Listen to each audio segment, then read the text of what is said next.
Hey everybody, make some noise for your host of the show, Socially Awkward and Uncomfortable. But seriously, here he is, St. Patrick. Are you comfortable? Is your brain relaxed? Are you ready to finally stop that cringy TikTok dance? Are you ready to stop stalking that girl's social media page and liking all her pics thinking it's going to do something? Well, my friends, sit back and relax and know that this show at times might make you feel awkward and uncomfortable.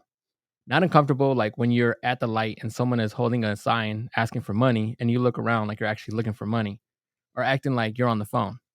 This show may cause discomfort that may at times talk about uncomfortable situations, the conditions to which you just might not know what to say. This is the podcast that will be everything socially awkward and uncomfortable. I am your host, Mr. St. Patrick, and we got all the way live Mr. Dip in the house. Yo, How you feeling, Dip? I'm feeling great, man. Good. We have an important show today. So important, I had to bring a buddy of mine to co-host. Please help me welcome my co-host for today's show, Mr. Elijah, Wealth for Generations Lee. Hi. Hello. How are you doing today? Not to sleep on this. Yeah. I'm good. I was just getting some behind the scenes footage real quick. I'm good. I'm awesome. Like I say on my show, every time we're in this building, I feel like we're doing something. So I Yes. feel good to be here. Yes. We have a great show with a lot of info for the community. We're going to have a great conversation with a humble humanitarian, a deep soul, a philanthropist, an author, a motivator, and a common man with an uncommon plan, and the president of Who I Am Foundation. Please help me welcome my friend and yours, Anthony Freeman. Appreciate you having me on here, both of you. All of you, I should say. Yeah. Shout out Habari Entertainment. Nice. Right on. How you doing today? Doing fantastic. And yourself? Doing good. I'm excited. I'm excited for this one. Before we go into the questions, please help our audience know what is Who I Am. That's a loaded question. Who I Am Foundation, well, we're a few days away from our decade mark, 10 years of community outreach in not just the Phoenix community, but communities in multiple cities and states. You know, we actually started in Albuquerque, New Mexico in 2012. But with Who I Am Foundation, what we aim to do is learn about what our volunteers are passionate about, Right. and create and provide that volunteer opportunity for them. You know, allow them the opportunity to create the change that they want to see in their community. And that ranges from anything from helping the homeless, you know, just those in need in general, whether that's homeless or, you know, families or individuals in need, low income families. Yeah. The youth, setting up assemblies, after school programs, community events, the environment, Community cleanups. barbecues. Yeah. Yep. Annual community barbecues with Desertland kids and delicious dishes. Yes. We do stuff with the elderly. So it's really vast array of outreach avenues that we provide to the community. But And that's consistently. Why I wanted you to kind of point that out, because it's so much going on that it's just not centered just to one thing. I mean, you're all over the place, which is a good thing. For us, because not every community has the same issues. Right. So if we want to be a national organization, we have to, I don't want to say adapt, but learn about what the issues in each community we are in and try to do our part in helping whoever we can, however we can, whenever we can. And I actually look up to you a lot because of the fact that the whole One Love brand, I know we were always supposed to, or I was supposed to pick one thing and I never could. You kind of are what my end goal would be, because the fact that you touch not just one thing, you're all over the place because you can touch different people in different forms. So what you do, I think, is amazing. I appreciate that. All the events, what is your favorite? Oh, that's tough. The barbecue. No, I'm playing. I'm just plugging myself. That's a tough question. Obviously, I really enjoy like our youth outreach, you know, working with kids, being around kids, whether that be tutoring, mentoring, our events, having kids out at our projects and events. But just the whole having a positive impact on somebody in some form or fashion. You know, my personal goal is to have a positive impact on one person a day, whether that's through action or through words. And if I can keep consistent with it, which the foundation has through the years provided me the outlet to hold myself accountable to that, you know, that's my favorite part, is just being able to play a part in having a positive impact and creating opportunities for other people. Yeah. And I've mentioned, for you out there, I've mentioned this guy a couple of times, you know, as far as volunteer work, even a couple of times here on the show. So this is actually the man that I'm actually talking about. So if you're looking for volunteer work, please reach out to him, because he is an amazing individual. Not to cut you.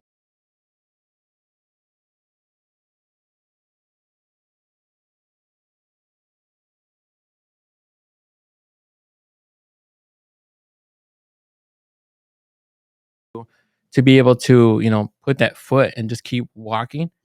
And I think what you do is amazing, and credit to the volunteers, but because of the fact that you already know, how it's supposed to work. And you take that drive and you just keep walking. You know what I mean? Mhm. Um, how did you get involved and become the person you are today?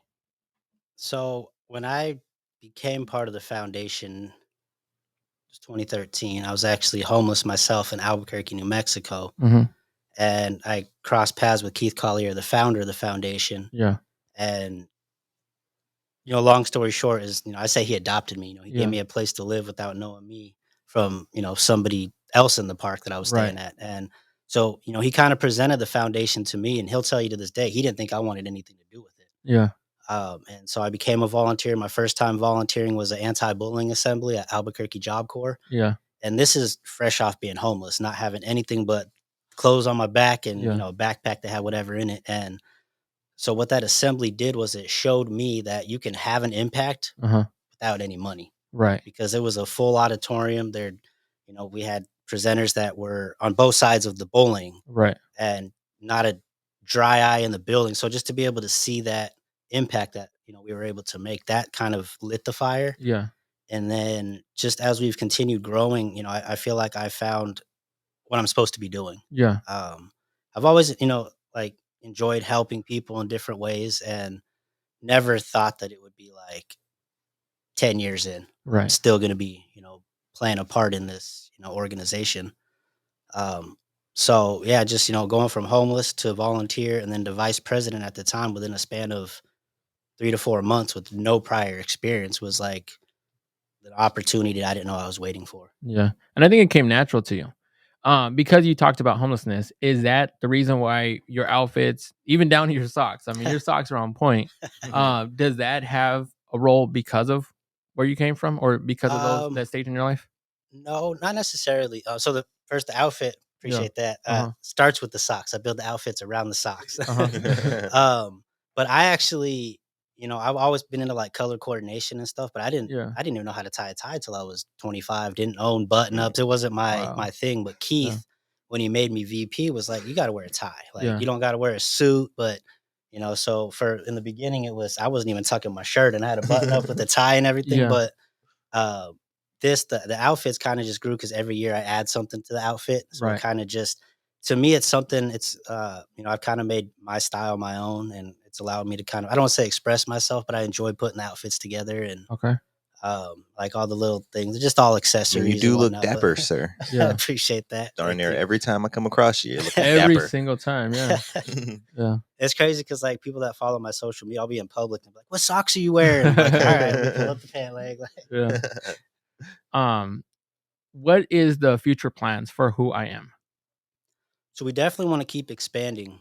Um, you know, our goal ultimately is to have a team in all 50 states as well as internationally. The pandemic, as it affected a lot of people, Yeah. we lost our Las Vegas, Nevada team and Santa Fe, New Mexico team. So, we've been able to kind of rebuild our Santa Fe team, but, goal wise is just continue to increase our, what communities that we are in, increase the types of outreach that we're able to do and the ways that we help the communities, Okay. and as we get more volunteers, we have certain goals in place that, hey, we have 50 volunteers that I know consistently will be at everything. Yeah. This is what we're like, get the facility, get all these things lined that are like kind of seeds that have been planted, Right. but just kind of awaiting having the volunteer base to, consistently be able to follow through. Yeah. In Albuquerque, we had a facility. And then when I moved from Albuquerque to Las Vegas, Nevada to expand the foundation, we didn't have the volunteers to even open the doors. So Yeah. all the resources we put into it, and we were getting emails and phone calls. Hey, we're outside. We've been here for 2 hours. There's no Yeah. lights on, like things like that. So that kind of learning experience, obviously now we know, we have things on deck to, get a facility donated, all that Right. kind of thing. I just need the volunteer base to support that. Uh-huh. But Okay. yeah, so ultimately to answer your question, our goal is just to, just increase the ways that we're able to benefit the community. Yeah. When everything is all said and done, how do you want to be remembered in time? Me or the foundation? You. Me, a man of my word for one. If I say I'm gonna do something, I'm gonna do everything I can. I mean, obviously, things happen that might prevent that, but I at least I want to be able to take pride in knowing that I did everything I could to do what I said I was gonna do. Right. I want to be remembered for consistency, and being genuine. Okay. Like I have no like with me, I don't come to the table with anything but genuine intentions. I'm not looking at any type of conversation or opportunity as what am I going to get out of it, but Right. more so like how can this be mutually beneficial to the parties that are involved Yeah. and the community. Everything with me is tied towards how is the community going to benefit this. Okay. And before we go into the next topic, which I want to cover, homelessness, we're going to take a quick commercial break because I want to make sure we pay their bills. So we'll be right back. Habari Entertainment Films present There's Only One Name for News with Damon and Aisha. Habari Live Podcast.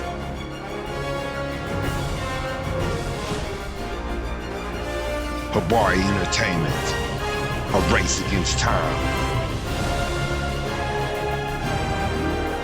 On a quest for glory.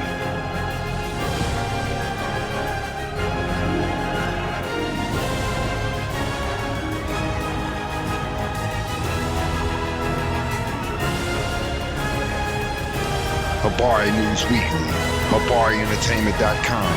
Catch us for more. Visit us, HabariEntertainment.com. And we're back. So I've been wanting to bring you on because you've been hands-on with folks from the streets. I mean, you can account firsthand what homelessness is. Every year, 2.5 million children experience homelessness, and 40% of homeless school-age children have a mental health problem. What do you say to those that say that people chose to be homeless? I believe there's a lot of different factors that kind of go into homelessness. There's, life happens, which is essentially what happened in my situation.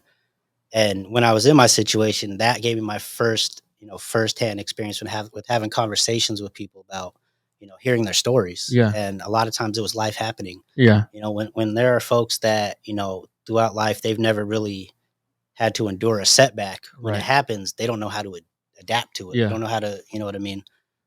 There's those that they don't want to follow certain rules and guidelines, like when you stay in a shelter or when you have certain housing, there's certain things you have to do. You got to be there by this time. You have to do Right. this. Some people don't want that. Yeah. Obviously, there's the factors of mental health, addiction, and substance abuse. Yeah. There's a lot of veterans that are homeless, Yeah.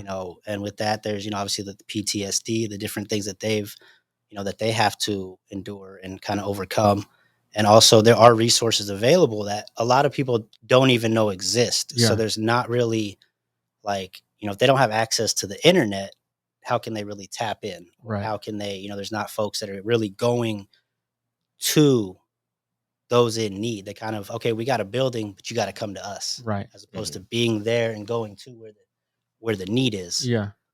So I just think there's a whole lot of factors. And, one thing that we try to do is kind of break that stigma of homelessness as, oh, they're all addicts or they all chose to Yeah. be in that situation. Because there's a lot of things that people go through that we don't know about. Yeah. And until you have that conversation with somebody, you can't just assume like, oh, they're homeless, so they're a bad person. Right. Or, a lot of times people look at homelessness as, pariahs to society, Yeah. like you said, you act like you're on your phone or, things like that. And yeah, so it just has this stigma that's incorrect. Yeah. Mhm. It's, to me, it's very inhumane because it's just without knowing or trying to get to know. It's just they're just throwing that statement out there. It's like, take a chance. Yeah, and there's another factor that's kind of overlooked too, is a lot of kids that age out of the foster system. Yeah. They're not put into a situation to thrive and succeed. Right. They're just like, oh, you're 18. Out. Yep. Good luck. You're out the nest. Go spread Yeah. them wings. Like they throw them in the deep end with no floaties. Like, Yeah. What was your situation? I mean, how did you become to be homeless? so it was, a lot of having faith in the wrong people, like the team I had at that time. Um, they they they just we weren't on the same like path in life. They were I'm gonna step on whoever I can to get where I'm going. Yeah. Um, kind of and putting all my eggs in one basket, not being financially like I was just like, oh, it's an opportunity. Let me put everything into it. And then when Right. it fell through, it was like, all right, now what?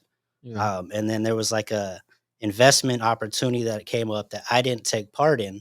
And my business partner at the time, he put a bunch in, got his friends and family to dump it in. And then when it, went south and didn't go through and they lost all that money, he blamed me for that, Oh, for not man. talking him out of that, which I'm never going to tell a grown man what to do with Right. their money. Yeah. So his way of getting back at me was to steal everything I own and move to Mexico. Yeah. So I'm out in New Mexico where I have no family. I was on the verge of, with that opportunity I was talking about, I was going to be moving. And so I kind of cut ties with a lot of people. So I didn't really have anybody that I could, hey, can I stay on your couch? Plus, I'm a prideful person. I'm Yeah. not going to, I've always been like, I'm in this situation. I can get myself out I'm the of same it, way. Mhm. Yeah. And so it I was think we're kind all of the same on that Yeah. one. and so it was kind of it was a blessing in disguise because when you hit rock bottom, you can only go up from there. And Yeah. it really humbled me. I wouldn't say I was like materialistic, but there was a lot of things like, oh, I got this expensive watch that I don't wear, but I have it just to say I have it. Yeah. So when you lose everything, you gain an appreciation for really anything. Yeah. So I look at it as it was a time in my life that I think it was necessary for my growth as a man because it forced me to recalibrate and kind of altered me into what I'm the person I am today and Yeah. forged the path that I've been on. And I do have to put out there too. I don't know the numbers, but I mean, majority of us are just one paycheck away from being homeless. I mean, so Right. we need to take that in accountability because the fact that a lot of us are so quick to judge and say, one thing when it's like you're not too far away from being in that person's, situation. And the pandemic showed that too, because It homelessness did. went up because when Yeah, people it lost did. their jobs, Yes, it they did. lost that paycheck. Yeah. They had nothing. Yeah. So you gotta. Yeah, I had to resort back to like old school and basically like just get it by any means. Like Yeah. I went heavy into the gig working because of the pandemic, and luckily it opened up quickly enough that I could thrive off of it. But if we were still like in it, I'd probably be one of these people out here on the streets right now because most of my work, most of the jobs I do deal with other people. So if we were still like on lockdown and stuff like that, like I'd be SOL, Yeah, you know, cater through Zoom. right? Yeah, I can cater your feelings and tell you. Yeah. I do want to point out that there are 4 types of homelessness. Transitional, which is caused by major life change or catastrophic events, which you touched up on a lot of them a few minutes ago. Episodic, which is caused by conditions like substance use disorder, mental illness, and other mental and or physical health conditions. Chronic, which is complex, long-term health issues. And hidden homelessness. That's where they lack access to housing support resources and usually staying with friends and family. What do you believe is the misconception with people who live on the streets? I think a lot of it is that they're either bad people, Uh-huh. they're addicted to something, or they did something in their life that put them like they intentionally did something bad and it Yeah. kind of placed them in that situation. Almost like they kind of deserve it, Yeah. Yeah. which no one should ever really deserve to be homeless. I mean, well, no, I don't want to say ever because there's some people who purposely choose. I mean, there's Right. probably not too many, Yeah. But there are. but there yeah. are those people who choose to stay. Well, I don't want to say choose to be on the street, but choose to stay on the street. What do you think Because- about, and speaking on that situation of people who choose to be homeless, do you think in America there should be options for people who do decide, hey, I want to go outside of society.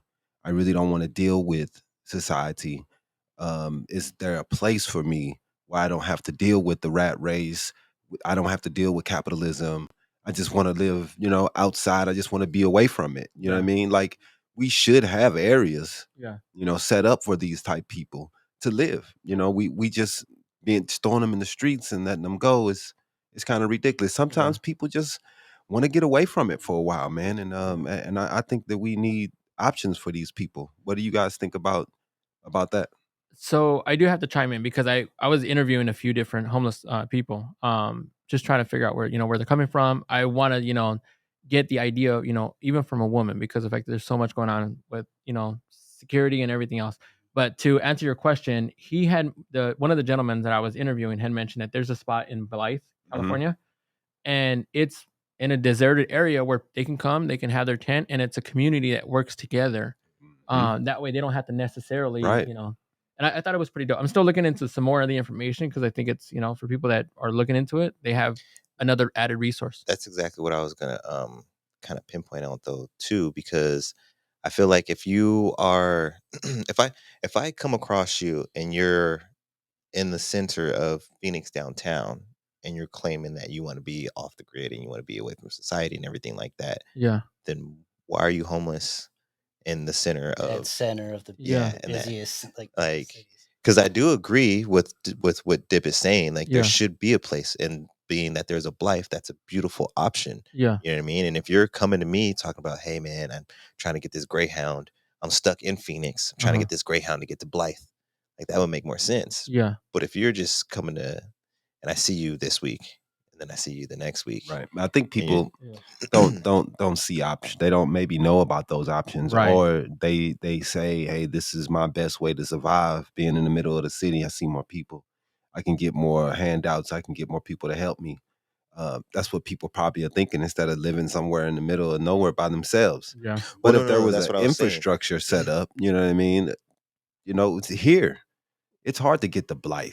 You know what I mean? Like It is. it's I don't even know where Blythe is. right. Let's Well, think no, about it. I'm I mean, it should be an option here for people. Yeah. There- You know? I totally agree, but that's where whoever I'm not involved in it, so I can't say who should do what. Right, Yeah. right. In my opinion, I feel like if there was a force at work to create the Blythe experience, Yeah. then there should also be someone doing exactly what Dip was trying to say. Like there should be someone out there trying to technically recruit these homeless people and Yeah. get them there.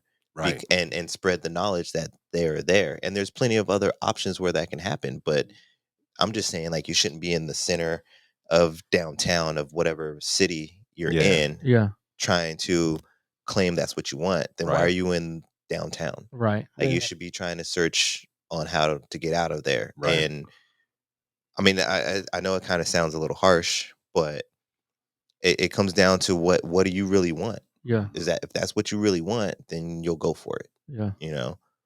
And to kind of touch on both points, there's actually some cities that have been doing creating homeless encampments. Albuquerque's Mhm. trying to do this now because they just shut down Coronado Park where all the homeless were at. Yeah. And so they're kind of doing little communities like 25 max just to Yeah. kind of test it out where the city is providing them with certain resources. There's cops on patrol making sure it's safe, Yeah. but it's like a kind of like a test for that, like those that don't want to be away from society, Right. and that they will abide by certain whatever guidelines to be there. Yeah. And then what's kind of happening, especially out here too, is the cops are rounding up people in parks and pushing them to cast. Yeah. That's they why. are.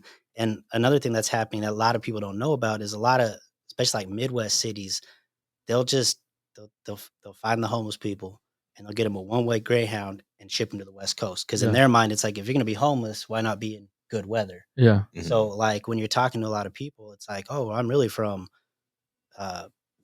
Kansas or Oklahoma or whatever, but they got me this ticket and now I'm here. So I've been hearing they were doing that a lot. Mhm. Yeah. So they're That's crazy. Yeah. plucking them out of whatever possible support system they might have, whether that's friends, family, an area that they might be accustomed to, and just shipping them with whatever they could carry across the country to a whole new And- area, Yeah. and just dropping them off at cash. See, I Dropping feel them like off that at could- like Yeah. I feel like that maybe these Blythe people and these law enforcement Should that are be doing should be working- Should come working together. like together. ship Yeah. them, send them our way. Yeah, Yeah. figuring out like, okay, so why are you out here? Yeah. Are you trying to be away from society? Do you want okay, well, get on this bus. This bus will take you to Blythe. Yeah. Do you have family here? Are you struggling? You just need help? Okay, well, let's contact your family. Yeah. And then if for some reason you're just SOL, then you guys can take next route or the Yeah. next option that's there, instead of just being like, oh, I've seen you on the street for the third day. We're just going to throw you on the bus and ship you out. Yeah. I think I've even heard them doing that here within the state itself. More specifically, like places like Scottsdale. They're trying to flush them out and put them Mhm. towards Phoenix. Now they got signs everywhere that are saying stop giving to panhandlers and start donating to charities, which I get it. There's all these charities and everything else, but a lot of times these charities aren't giving back to the homelessness. No, They're giving less than 1% to these organizations. Everything else going into someone else's pocket. So that's not always a good thing. They've been Yeah, doing the homeless dirty out here for years. For though. years, Like when I yes. lived downtown, I used to talk to people, and they would talk about like, yeah, man, I just got back in from Avondale. Like I was asleep, and they arrested me, and then they drove me out to like but this is like 2015, 2017. Yeah. So they're like, yeah, they drove me out to like Avondale, Goodyear, just dropped me off like 2 weeks ago. I've just Yeah. got back to Phoenix. Like they've been trying to relocate homeless people out here, Yeah. and Cass has been a up and down battle as well, because they're helping, but then on the other end they're getting way too many people. Right. There's too many people trying to utilize Cass. Yeah. And that's like a whole other conversation, because like with CAS, so they get majority of city, state, federal funding in social services. And like you said, and this isn't to talk bad about CAS. I would never, they're obviously, they're helping people. Yeah, they're helping. Yeah. But they should and could be doing more, given the resources that they're given. Like we don't get funding, but we're Yeah. able to help and have projects every week. Do so much. Yeah. And they had their emergency shelter shut down fairly recently. It was like 250 beds. And it was, from what I heard from someone that used to work at CAS, is because they didn't want to pay somebody to run that emergency shelter. Yeah. It all went to the executives. Yeah. And that's a huge issue with like let's say grassroots nonprofits, is a lot of people are wary of contributing to those that are really trying to do something because of that type of stigma with nonprofits. Like, but it's just going to the executives' pockets. Yeah. With us, it's, for me, 9.5 years, I haven't accepted a single paycheck. We have Yeah. 0 paid staff. Yeah. Because what happens is like with a lot of like the larger nonprofits. So when and again, not saying they're not doing anything. Yeah. But so like when you're first startup, whatever, like in order to qualify for certain grants or to whatever, there's a certain benchmark. Right. You got to help X amount of people. You got to do what you say your mission is. You have to accomplish this with that in order to get this funding.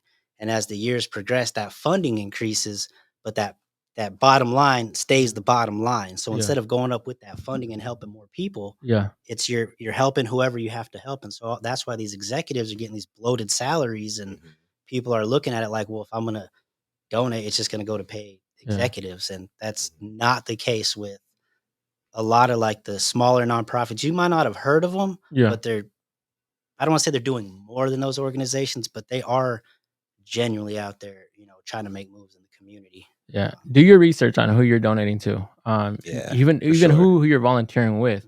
Mhm. I can vouch. Elijah can vouch too.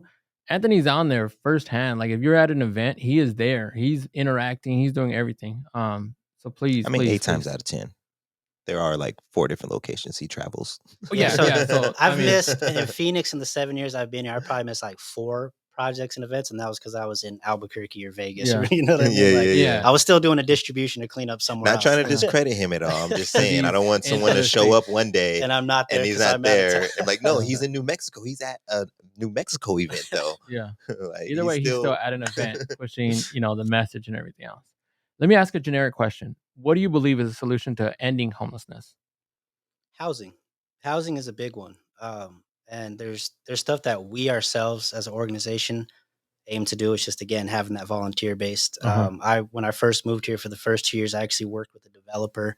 So I have some ties, and we want to develop our own transitional and low income housing apartments. Yeah. Like the actual communities and stuff. But housing is, without taking individuals off the street and giving them a safe shelter, a place that allows them, the opportunity to utilize the second or third, whatever chance. Because it's very difficult to do that staying in a shelter. It's very difficult to get a job and maintain that schedule living on the street, or not having, reliable transportation or things like that. Right, So address. exactly, yeah. I mean, some shelters will let you use that, but even then, it's still kind of like, if Oh you don't, yeah, I thought that was kind of the kind of part of the point of the shelter is being able to have to That show that actual, you'll have somewhere you but then they also have those rules. So like, so if you don't make it there by 5 p.m. or they fill the beds before you, then you're you don't have access to SOL. the yeah.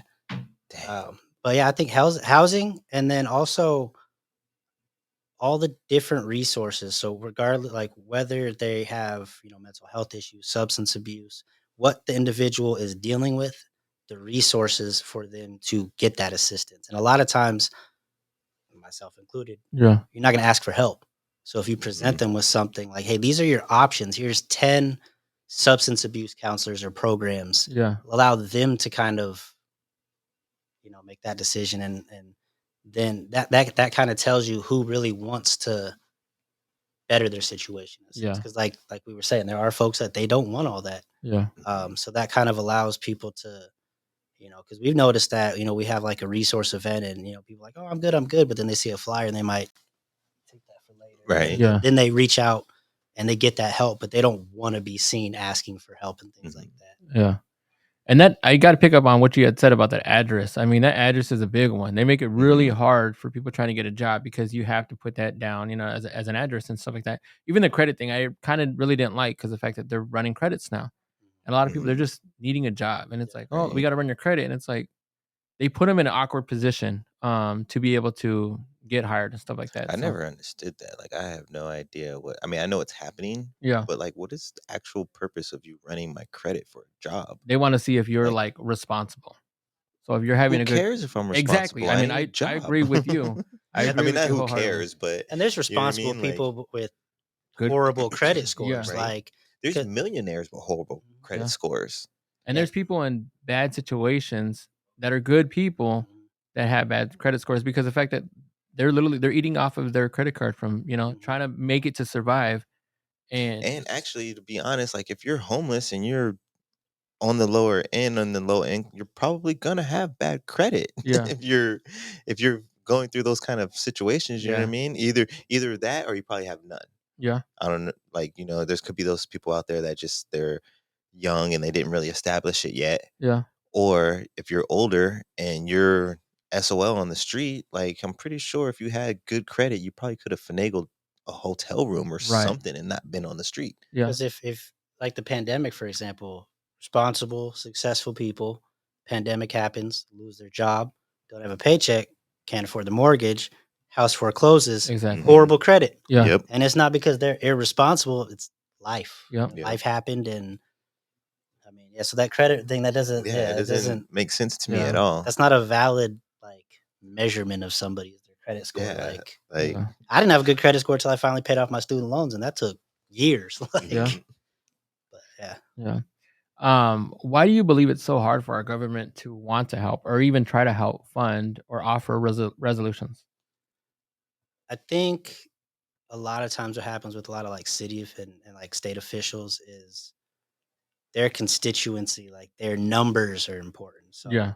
which kind of ties back into when cops round up folks at parks and kick them or bus them to downtown Phoenix and stuff. Yeah. Because the numbers, like, every politician is, well, we decreased homelessness by X amount, but did you really? We just relocated it. Exactly. That's all they did. And then they kind of, when it comes to providing the funding, they stick to a name they know. Yeah. CAS. They stick to these large organizations that have been getting funding.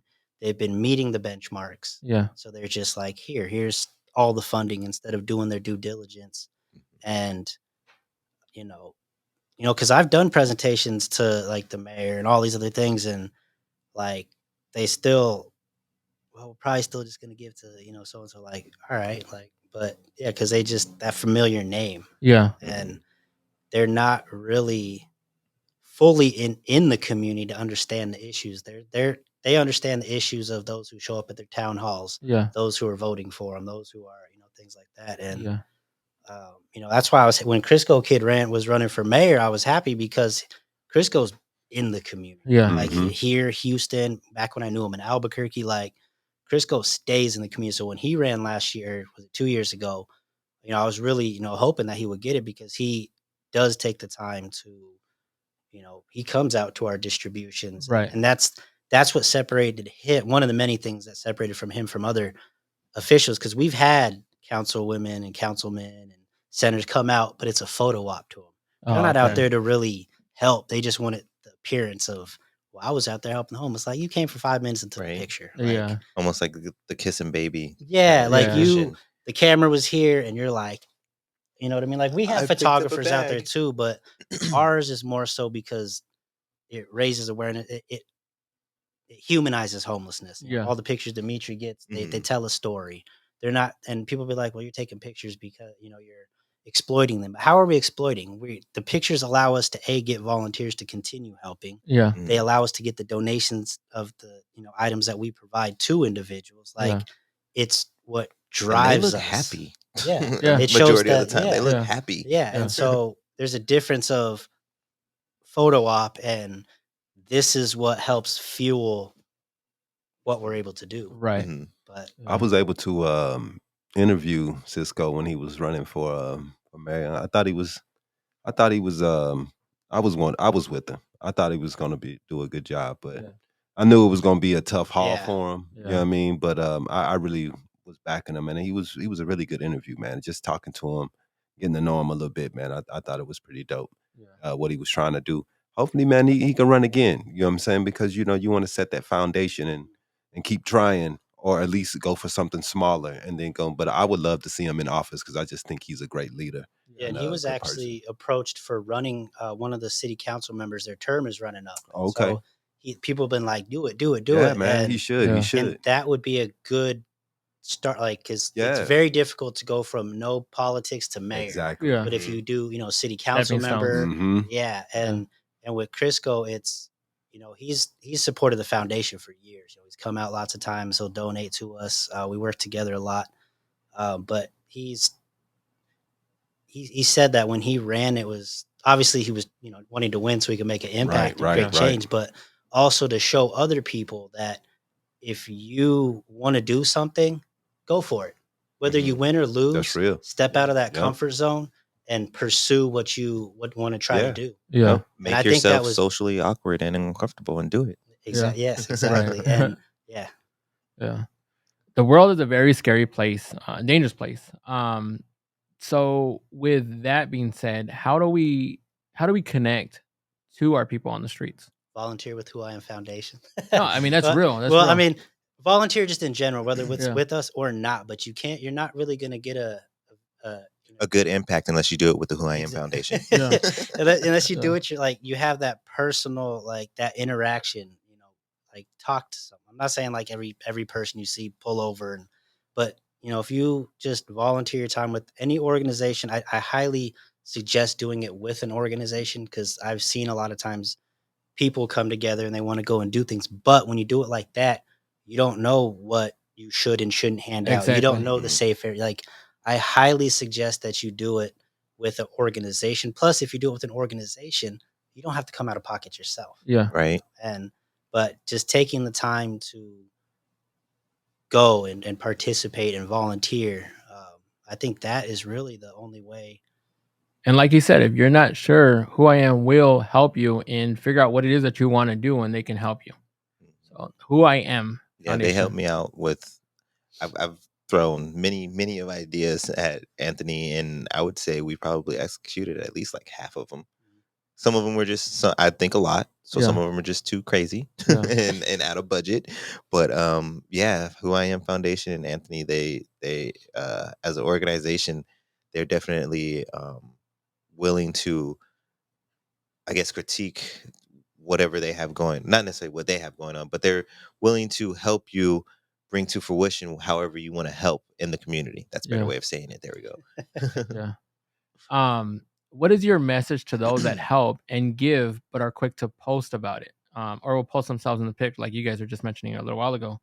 The ones that are doing it for personal gain, what are you saying about that?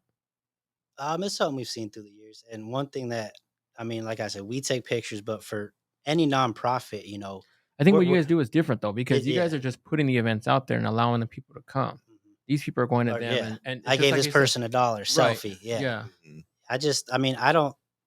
It's a lot of people do things for Facebook likes and things like that. And one thing that you'll never see me hop in a picture. For the longest time, volunteers used to have a challenge to see who could get me in a picture at a distribution. Yeah. Dimitri, he just I kind of used to do it all the time. Yeah. but I got it's him. because it's to me, and if you look at all of our group pictures, I'm never in any of them Yeah. because I don't want spotlight. All credit should go to the volunteers. So there's definitely a difference in taking pictures because transparency. We're in that pictures where it didn't happen Yeah. era. So if somebody donates and they don't see the picture, their items they donated in action, are they going to donate again? Yeah.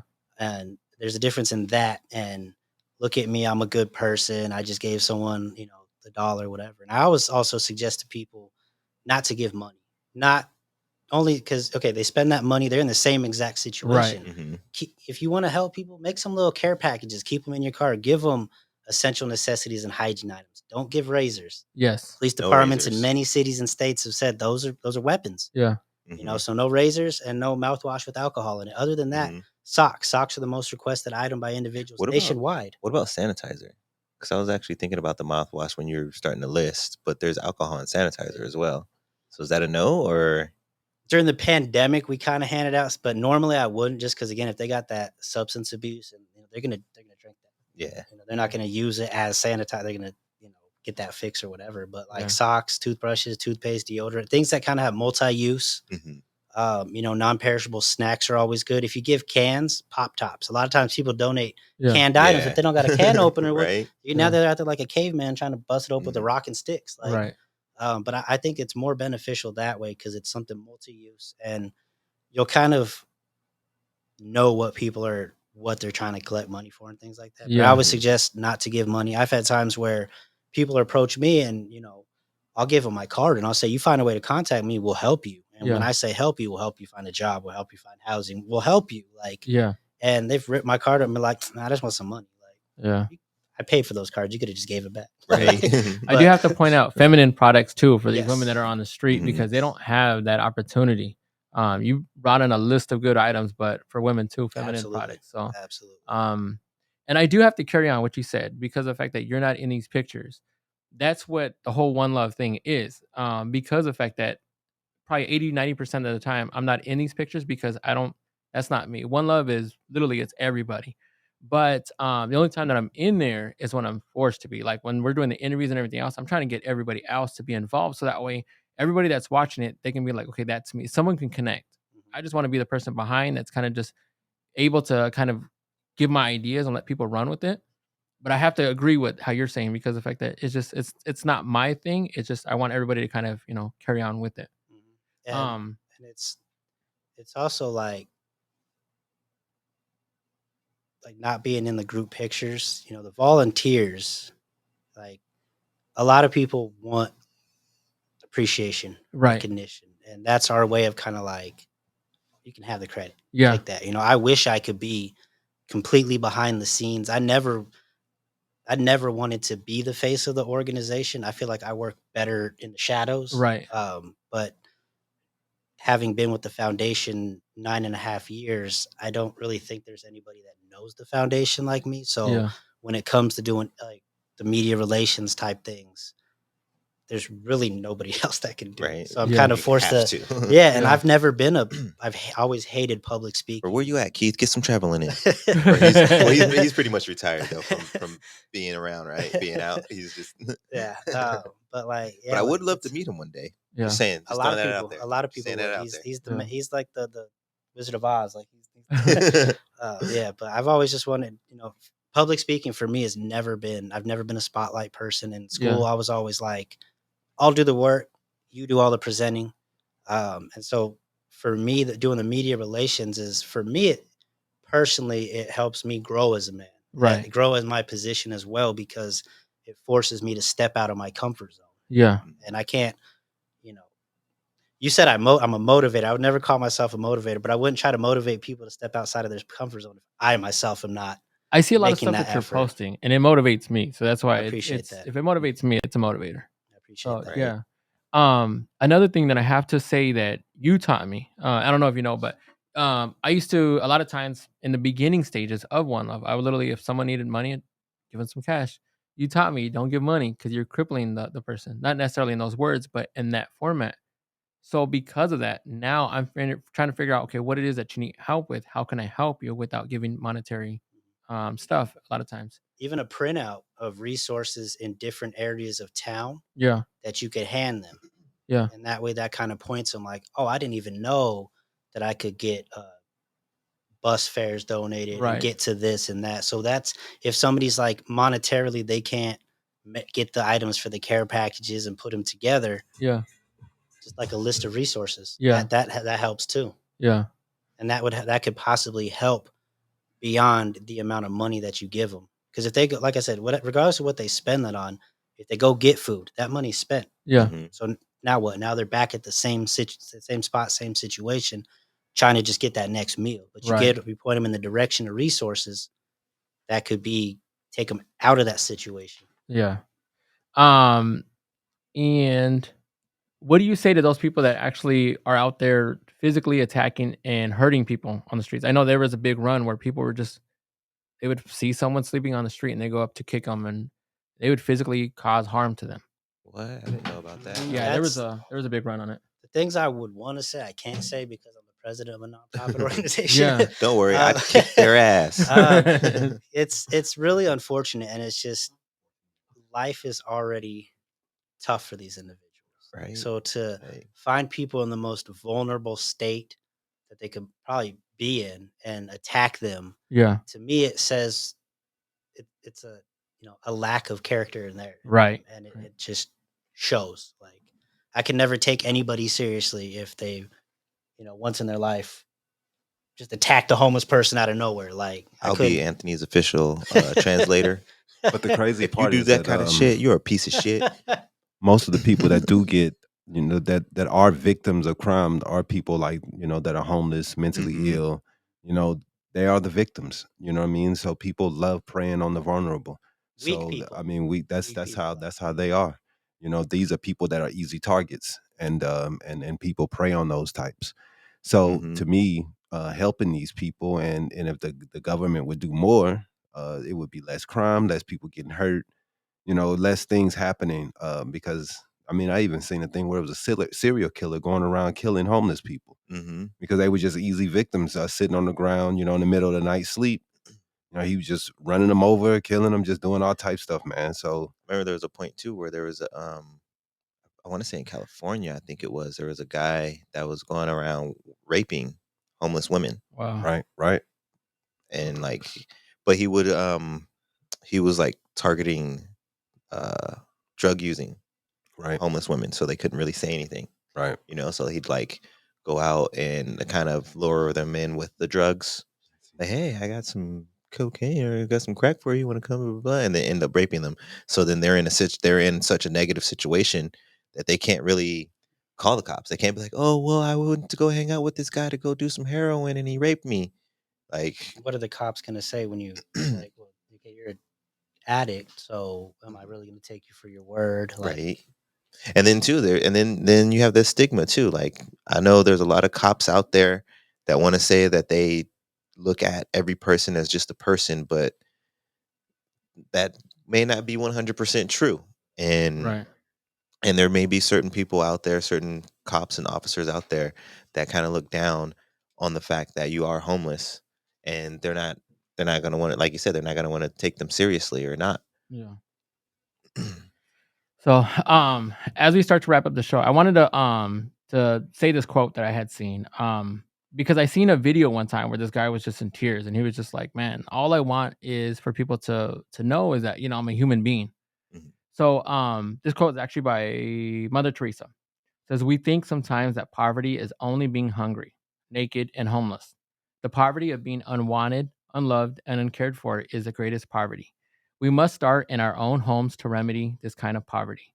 So I did want to say that, in regards to, that gentleman that had posted that video out there. I also wanted to talk about some resources that you can go to, or if you know someone who is facing these conditions. And then you tell me too if you know of any. But there is a Better Way Transitional Housing in Avondale, homeless shelter. Address is 217 South 123rd Drive. They're in Avondale, Arizona. We got Homeless Haven, homeless shelter in Phoenix. They are located at 2313 West Yuma, and they are in Phoenix. And then for like the soup kitchens and the clothing drives, they have Andre's House in Phoenix. So they're located at 213 South 11th Ave, and they're in Phoenix. So please seek help and reach out. Well, do you want to throw out any I resources? fear I'm going to leave some out because there are a lot of great organizations out there, Yes. and being that family homelessness has increased, as well as like women escaping domestic violence Right. situations. Homeward Bound in Phoenix, Yes. A New Leaf. See, I know I was going to forget some, so I'm going to say Yeah. those two right now. But there's if I know there's if you are in need of help or you know anybody, go contact us through the website, whoiamfoundation.org, and Yeah. we'll point you in the direction. Regardless of what city and state you're in, we'll do our due diligence, Yeah. and we'll let you know where you can go for whatever the help is that you need. Yeah. I was gonna say, staying along the lines of helping out the women. I know that there's. I don't know their location. Sorry, I wish I wasn't prepared for this part. But I know there is a place called UMOM. Yes. Oh, that- UMOM yes, is good. Yes. Yes. UMOM is Yeah, a great that they organization. help Yeah. women and single women, Yeah. obviously. So and it ties into with And that's the the letter domestic U. violence was what brought it back up The too. what? Yeah. The domestic, when you mentioned domestic violence. Yeah. So yes, I it's believe it's the letter The letter U. U and an MOM. Yes. It's another great organization. So today I wanted to kind of real quick spotlight and give some shout outs to some mom and pop spots. Today we have Desert Transmission and Auto. They're a transmission builder and have experienced mechanics. They're located off of 5408 West Camelback Road. And you can call them at 623-248-8016. You have car issues, reach out. The guy's cool. He'll reach out, he'll kind of guide you and let you know real honest prices and everything else. He won't try to hornswoggle you or anything else. Next, we have Mover Friends. This moving company is more than movers, they're friends. Leave the moving up to them. They are experienced and reliable. They do local and state moves. You can find them at moverfriends.com. Once again, that's moverfriends.com. And lastly, we have That's Her Butte, a licensed esthetician. I hope I said that right, but it's a licensed esthetician that will help you with your health, skincare, and beauty. She can be found on Instagram or reach out by emailing that'sherbutte@gmail. Once again, that's that'sherbutte@gmail.com. Reach out and get your skin taken care of. And as we wrap up the show, I want to give a huge shout out to my co-host Elijah. And where can they find you at? They can find me. They can find me all over Facebook with like 6 different pages. Okay. You can find me under Elijah Jess Lee for the Desertland Kids. You can find me under just my name, Elijah Lee, for anything related with the Health for Generations or my podcast. And then I also have pages connected to those accounts. So I have my Delicious Dishes 602 connected to my Desertland Kids account, and I have my Wealth for Generations podcast connected to my personal Elijah Lee account. I have a lot more, but you can find me through everything else, starting with Facebook. Yes. I don't want to take 20 minutes to explain everything. And my guest, Anthony Freeman. Having me on. And where can they find you at? So the foundation, whoiamfoundation.org, Who I Am Foundation on Facebook, Team Who I Am on Twitter and Instagram. Me, find me Anthony Freeman on Facebook. Mr. Right One, but Right is WRITE and the number 1. That's Snapchat, Twitter, and Instagram. Nice. Thank you. I just want to thank you both for taking the time out of your busy days to be on the show. A really good show. Thank you for having us. Yeah, I appreciate it. To the voice with a choice, Mr. Dip. I want to give a shout out to him as well. Thank you. Appreciate it. Yes. Great show. Real quick, too, before I forget, if you're looking for a spot to do your podcast, please look. I mean, I've said this before. He has the best podcast studio out there. Give him a shot. Give a chance. If you don't even have an idea, but you want to create your own podcast, let me know. I'll give you some ideas, just so we can start building this, this platform bigger than I'll than help what you it can too be. brainstorm if you Mhm. need Yeah. help brainstorming and stuff too. Like, Yes. we're a team. We are family. So, please like and follow Habari Live podcast, Habari Entertainment, and check out other shows on there like Habari Live, Wealth for Generations, and the Mom and Pop Spot podcast. Please also check out One Love on Facebook, Instagram, and YouTube. This is One Love. Thank you for tuning into the show. Make it a great day. Stay hydrated and well rested. And we're out. Peace.